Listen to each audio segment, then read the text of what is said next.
สวัสดีครับนะฮะวันนี้นะครับเราเตรียมต้อนรับลูกค้าของเรานะครับเดี๋ยวเราก็จัดเตรียมทุกอย่างแล้วนะฮะแล้วก็กับข้าวในครัวนะฮะแล้วก็เตรียมไว้นะครับพอวันนี้ในห้องครัวมาทางแค่ไม่ตาลูกค้าเขาติดมากกันดอก2-3 วันในก็มากันหลายจุ่มกันดอกก็เขาดึงหางแค่ไว้กันเนาะเร็วเอาเดี๋ยวด้วยทั้งในขนมมีผักสั่งหลายๆในกันดอกลูกค้า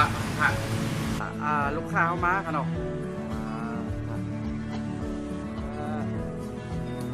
เตรียมพร้อมไปกันเนาะสำหรับเที่ยงวันกันเนาะ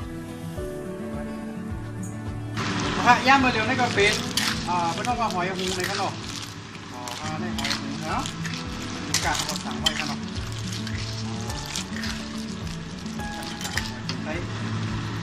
ถ้าเป็น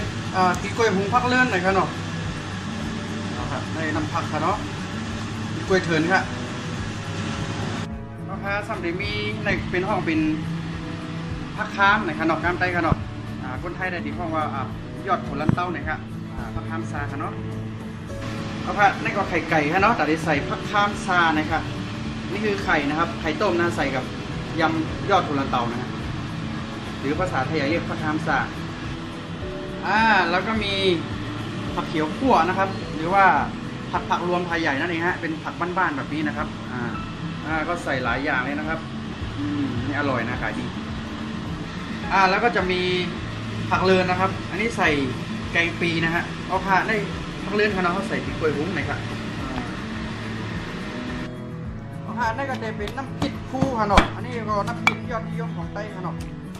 ได้เป็นน้ำพริกคู่นะครับได้กินไต้เขาหวานเมื่อทำนะครับคู่ดาวเรียงขนมได้ก็ได้เป็นผักกับน้ำพริกเท่ากันเนาะมีหลายเมี่ยวค่ะมีเตาตื้นค่ะเนาะมีผักคำค่ะมีผักชีวูค่ะเนาะมีแตงค่ะเนาะมีแทงบักเขือใช่ไหมค่ะเนาะมีแทงหลายเมี่ยวค่ะอันนี้เขาก็ซอยไว้เป็นไข่ไก่อุกค่ะเนาะนี่คือจะทำไข่ลูกเขยนะฮะค่ะแล้วก็ติดเทศไข่ไก่อุกค่ะไข่ลูกเขยค่ะเนาะกำไทยทำไมเขาก็เอาเตรียมผ้าเข้ามาไกลแน่นอนเขาร้านนี้ค่ะเนาะก็มีสั่งหลายๆเพราะฉะนั้นจากลูกค้าเขาดีมากในค่ะเนาะตอนดึงอำนาจนะคะเนาะหมกเตรียมได้ดีมากในค่ะเนาะพอมันมาเตรียมเย็นโดยค่ะเนาะตอนนี้นะฮะเราก็รอลูกค้าลงมาทุกอย่างเราเตรียมพร้อมแล้วนะครับผมก็ขอทักทายนะครับสวัสดีครับสวัสดีครับ